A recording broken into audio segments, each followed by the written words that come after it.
Yo quiero verte danzar. Con Battiato, que nos ha dejado esta semana. Comenzamos este segundo tramo de A Vivir después de la pausa y lo hacemos siempre con nuestro diccionario, ese tan particular que intenta cada sábado a esta hora con Juan Antonio Ruiz recuperar algunas palabras, una en usos y otras en desuso, pero siempre apegado a nuestro terruño, a nuestra tierra. Es el diccionario del extremeño.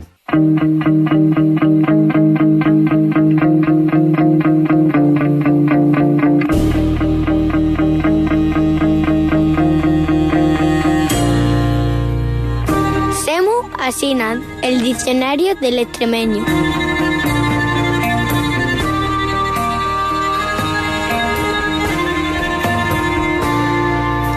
Pues aquí comenzamos esta sección Semus Asina, en la que cada semana abrimos nuestro diccionario del extremeño, nuestro palabreru del extremeño, para analizar ciertas palabras que nos propone cada semana nuestro amigo Daniel Gordo, que ya nos escucha. Hoy creo, Daniel, desde un lugar especial, ¿no? Muy buenas tardes.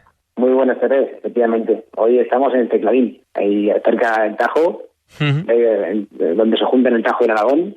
Y estamos allí porque hoy, desde OSPE, que estamos organizando con el Ayuntamiento de Tecladín el primer día de la letra extremeña, un día en el que se homenajea, se recuerda a todos los escritores, escritoras, poetas que han puesto o que ponen por escrito esas lenguas, estas palabras de Extremadura que decimos, que han escuchado, ¿no?, en sus casas, a sus madres, a sus abuelos, ¿no? Y no al castellano, digamos, que es el que se utiliza habitualmente como vehículo de expresión literaria, ¿no? Sí, este Día de las Letras me suena a Día de las Letras galegas, ¿no? Que ha sido además hace muy poquito, creo, ¿no? Exactamente. Casualmente el día 17 este pasado ha sido el Día de las Letras galegas, que se celebra, claro, que en Galicia es un día como, digamos, de hecho que incluso es festivo.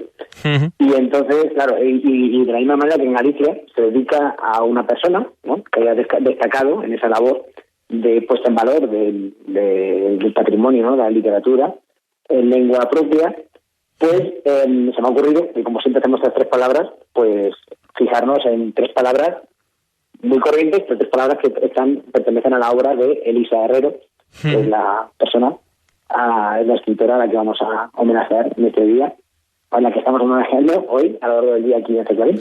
Pues me parece perfecto. ¿Y qué tres palabras tenemos esta semana? Pues vamos a empezar por una que es muy corriente, que es el jato. El jato, que es, como le decimos, que seguro que la conocéis, es como decimos al atuendo, a la vestimenta, ¿no? El jato, ¿no? Sí, claro. Sí. Que llamamos, ¿verdad? Pues esta es una palabra de estas que dice, pues fíjate, todavía no la habíamos sacado, ¿no? En todo ese tiempo que llevamos, todavía no la habíamos sacado en el Semus Asina. Y bueno, pues esta palabra tal cual está en portugués. El fato es lo mismo, la indumentaria completa de la ropa que llevas completa, puesta en el día a día. Digamos, también más corriente cuando la ropa era como casi siempre la misma, ¿no? Es decir, la ropa de trabajo o ropa o más bien ese tipo de ropa que la ropa de un día de fiesta, por ejemplo, ¿no? Claro. ¿Y de dónde puede venir esta palabra? ¿Se tiene referencia del origen? Pues, por ejemplo, no se sabe si hay gente que dice... Esta de latín no viene seguro. Hay gente que dice que viene del árabe, que existe una palabra jato, que significa algo así como la pesca o algo así, pero no sé muy bien qué puede decir, bueno, pues como sería la ropa que llevan puestos los pescadores, por ejemplo, algo así. Pero también le dan origen germánico, como algo así como una piel o algo que te cubre, en fin. Este está dudoso, ¿no? Este está en el aire. Este origen, pero claro, es algo que está extendido, pues esto, ¿no?, en toda Extremadura, y curiosamente, pues en Portugal es también una palabra muy habitual. Jato es la primera palabra. ¿Por dónde seguimos indagando en la obra de esta escritora extremeña? Sí, pues vamos a ver cómo dice Elisa en su obra, cuando dice, como en castellano diríamos, que algo cunde, ¿no? O que un día ha cundido, o que algo ha dado de sí. Y nos vamos a esa palabra que decimos nosotros, rejundir. Rejundir, ¿no? Sí. Rejundir, ¿no? Pues que rejunda, ¿no? Incluso lo decimos para como que aproveche. También lo usamos en extremeño, ¿no? Pues que rejunda, ¿no? También que te rejunda el día, es que te cunda que el día te dé así, que sea productivo y que no sea un día de estos que pasa el día y que no sé qué he hecho, pero no he hecho más en todo el día, ¿no? Pues eso sería, ¿no? Es decir, eso sí, a ti te has refundido el día hoy en la cadena SER. ¿Qué tal? ¿Cómo lo llevas? Aquí sí, aquí rejunde mucho. Aquí un sábado rejunde muchísimo el día. Pero también serviría para, por ejemplo, si tienes un bote de pintura y tienes que cubrir una pared entera, la pintura también rejundiría, ¿no? Te rejunde para la pared entera, ¿no? Exactamente, te has refundido para toda la casa, ¿no? Por ejemplo. O para toda la casa, pintura, claro, por ejemplo. Efectivamente.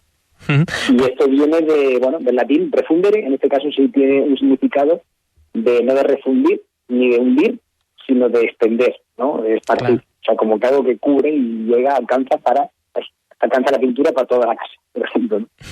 Y terminamos. Vale, sí, y vamos a cerrar. Tenemos jato, tenemos rejundir. ¿Con qué palabra cerramos esta semana el diccionario del extremeño? Pues tenemos una que es bastante corriente, además es bastante distinta, pero bastante corriente sobre todo hacia el norte de Extremadura. Seguramente esta no te suena tanto, pero es como decimos a alguien que está hecho un desgraciado, ¿no? Es decir, un pobrecito, que diríamos que es un cutaíno o cutaína. Cutaíno. ¿No? Cutao o cutaíno, ¿no? O sea, pero bueno, se suele escuchar mucho más cutaíno que cutao, ¿no? Esta no me suena. Pues es como se le dice esto, como te digo, ¿no? Así como diríamos, qué desgraciadito, ¿no? pues realmente la palabra más propia sería como, pues, qué cutaíno. Qué cutaíno, sí. Qué cutaíno, ¿no? Y bueno, por supuesto también tiene algo parecido en castellano serían las cuitas, ¿no? Es una palabra que viene a decir algo así como las adversidades de la vida, ¿vale? Pero viene del latín, por ejemplo, que es coactus, que del latín es ese participio del verbo que viene a decir obligar o forzar, ¿no? Que como las circunstancias te hacen tener problemas o y en consecuencia pues acaba siendo pues eso, un cutaíno de la vida, ¿no? Es un pobrecito de la vida, ¿no? Pues madre mía la pena que lleva este hombre. Pues no. Son tres palabras que son bastante corrientes en la obra, ¿no? de Elisa Herrera, que estamos aquí a homenajear. Teclavín. Pues si te parece, Daniel, con estas tres palabras, con jato, con rejundir y con cutaíno, te vamos a dejar allí en Ceclavín disfrutando de este Día de las Letras Extremeñas, aunque te voy a hacer una recomendación, que te quedes escuchando Ser Extremadura, porque vamos a hablar, seguro que los conoces de sobra, con Bucéfalo, con el grupo de Rock Castúo, como se llaman ellos, porque vuelven otra vez a dar conciertos y vamos a hablar un poquito con ellos, así que te aconsejo que te quedes escuchando el A Vivir Extremadura. Oye, pues qué buena noticia, que el Carlino vuelve a los escenarios, me alegro mucho. Muy bien. Y a ti te esperamos la semana que viene en Semus Asina. Exactamente, muy bien, pues nada, hasta la semana que viene entonces. Pues hasta luego, Daniel. Adiós. Juan Antonio, ya no te puedo dar la sorpresa, lo acabas de...